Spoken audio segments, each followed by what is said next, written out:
When I started this channel, I assumed that my audience would be people who were into cactus and succulents already. One thing I never considered was that people who didn't already grow the plants would find my videos and as a result get set off on their own cactus quests, and today's guest is one of those people.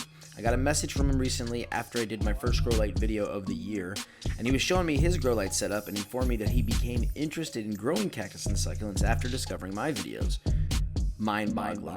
So to bring it full circle, we're here in Tucson, Arizona, and I'm going to show you his setup. Everybody say hello to Matt. How's it going? We're at Matt's house here, and we ended up connecting after I did one of the first grow light videos, but he's got a pretty insane grow room for cactus seedlings. And he's got all these, like, it's all Spider Farmer grow light shelves. But I wanted to show you his setup, because his setup is honestly, it's like one of the craziest, it is the craziest one that I've ever seen. Started growing weed, and then I started growing tropical plants. And then I was just tired of dealing with the humidity, so I was like, why the hell am I not growing cactus and succulents? And so I started watching your videos, and then I was like, oh, those look pretty fun to grow, all your videos in habitat. And then I bought my first cactus January last year, and this is where I'm at. So you've obviously, branched out, no pun intended, but like, I know some of the stuff I'm looking at here. Obviously, I'm fairly familiar with a lot of the Haworthias that you got right here, but you've also like gotten into the bulbs. So this is Bulbinia Brainsii? Yeah, I'm starting to get really into the smaller succulents, and I don't know, and just the color. I mean, there's nothing else to it. Tell me about this thing. This kind of captivated my attention quite a bit. I can't pronounce the name of it, but it's insane. So this is a bulb. Did you grow this, or did you? No, I bought that. Okay. Yeah. Now, is it self-fertile? Look at that. I believe it is self-fertile. I've looked it up, so hopefully I'll get seeds, but I mean, correct me if I'm wrong, but I would absolutely love to grow that. And so we're in your kitchen, so the lights above here, these are not... No, these are Soltech grow lights, so they're full spectrum grow lights.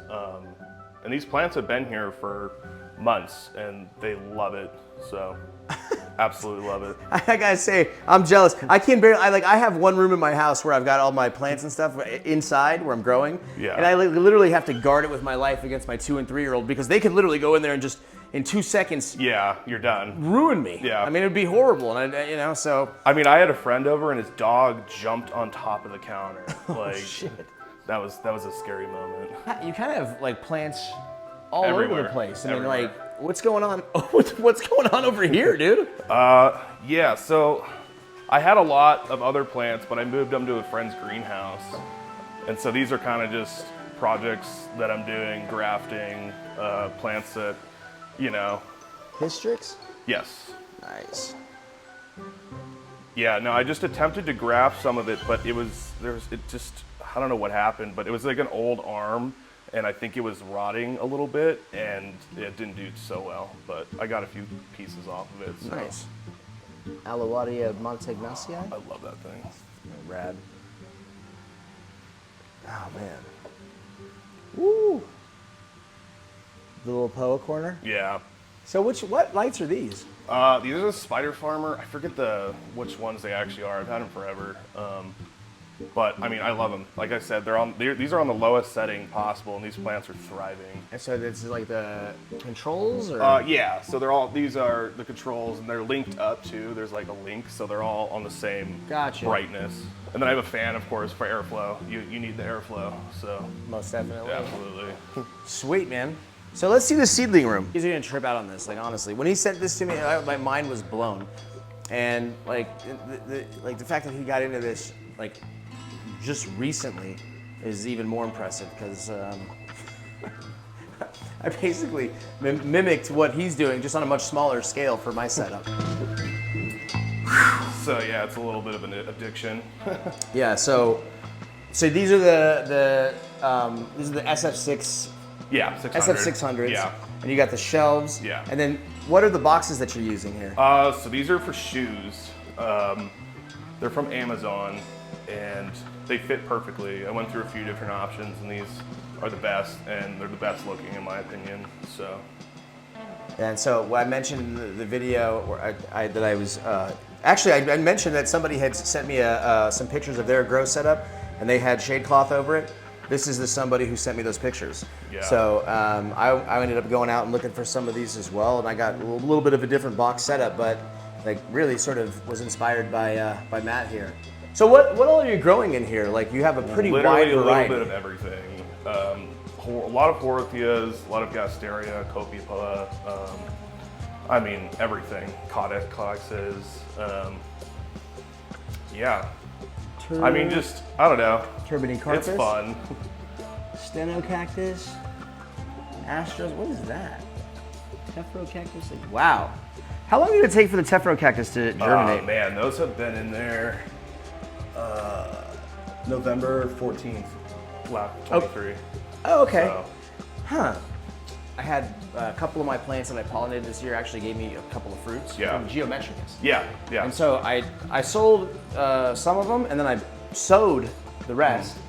And people have told me that it could take up to like 5 years for them to germinate. I hope that's not true. No, I have not seen that at all. I really hope that's not true. So. I probably can't. I won't keep the pot for 5 years if it takes that long. Right. I will throw in the towel at a certain point. You guys are saguaros. No, right in here. Oh no, those are just Dorstenia, Cypsophylla. Is that how you pronounce it? I don't know. Yeah, no, I mean it's one of those random eBay guys that I found, and you know the seeds ended up being legit, which is very hard. Oh, so. Gypsophylla. Gypsophylla, sorry. Yeah, okay. You have the fan going in here. Yeah. Do you find that that's actually really necessary? So the fan is just because this room is so hot, and I don't have an independent air conditioner unit in this room. That's just a heater. So if I didn't have the fan, this room would get way too hot, and the boxes get real hot inside. Okay. So I don't need heat mats or anything like that. But yeah, they seem to like it around 70 degrees. But that's just for my room. So that's pretty rad, man. I gotta say. What are you gonna do when all these need to be moved out and split up? So here's the thing. I'm just after variegates and weird stuff. You know what I mean? Guys, it's just, look at those. You can tell they're variegates already. Yeah. And everything else, Truncata? Yeah. That's rad. These are from Rennie's Horothea. Nice. So. Everything else is going to go to a friend, and I'll trade for seeds and other cactus. It just grows exponentially. Suddenly you go oh my goodness, I have a lot of plants, you know? And so then you were saying that this is a... Yeah, there's 3 different species of lithops on here, and I kind of shoved some clay into the pockets on different sides of the rock, and I'm just kind of trying to see if they'll grow out of that naturally. How long ago did you do it? 3 days ago. Oh, okay. So, all right, cool. Super recently. Damn. I was just hiking and I saw that rock and I just got the idea. So. What is your soil mix that these are in? So it's 50-50 lava rock, Akadama. So I started growing with organics and I hated it. Stopped doing that. Okay. Fully inorganic now, 100%. Okay. So every week I try to go through and I just open the box, which I know is people keep their bags shut for months and months and don't open them. But I just like to go through and I just blow a little bit of air into them just to keep things fresh, basically. And I feel like they'll be stronger over time with that, instead of being not introduced to fresh air for months. Sure. So. Are you finding that you need to use any kind of fungicide? Yeah, so I use copper fungicide, and I always have a bottle in here, okay. And it seems to do the trick. Okay. And then once I switch to pure inorganics, there's no problems really. It's very minuscule if you treat it right. I actually, oddly enough, went the opposite direction in soil this season of sowing. I went from using primarily inorganic to going almost just more than 50-50 actually. Yeah. Just because for me, I just found I do keep them sealed. Yeah. And I found that I wanted them to just have more moisture locked in. Absolutely, yeah. But I think I'm going to do some experiments this year too, because I know people that use pure perlite for sowing because that holds better water retention than say pumice. I have this. I also have a little reverse osmosis water line that I can just instantly put water back into stuff. So. There's some cool stuff growing in here. Strumaria prolifera, Pseudoleuthis cubiformis. Jeez Louise, that's rad. Cauliflower areos, Agave albipilosa. Are those from Hackett? Yeah. Shout out to Insane Succulents. Yeah, absolutely. Dude, this is so sick, man. I love it. Pseudolithos Dodsonii. Yeah, if you're laughing at me, it's okay. I don't know. I'm not familiar. I just sowed my first pseudolithos seeds actually just recently once I got the Spider Farmer lights, and I actually got those seeds from Madam Cacti out of Texas. Pseudolithos seeds, and she sent me seeds of Astrophytum caput medusae, and she sent me some Astrophytum caput medusae grafted like mother plants basically so I could make my own seed. Super excited. So I'm like kind of dipping my toe into the pseudolithos world, but this seems to be, because I've never heard of it, I imagine it's more of a rare one. Yeah, absolutely. That's cool. Oh, you got Kanos going too? Yeah. That's awesome. Yeah, like I said, a little bit of everything. Look at those little babies in there. So that's it for today's video. I hope you found it useful, informative, and inspiring. I have already been inspired by Matt's setup. I've got a little piece of it right here behind me in my home office. I've got the Spider Farmer SF600s, 3 of them on the grow light shelf. Pretty awesome. So until the next time, make sure that you're subscribed, like the video, comment on it, post it up in all your favorite Facebook page and Reddit groups. Help to get the roots growing, baby. Until the next time, peace.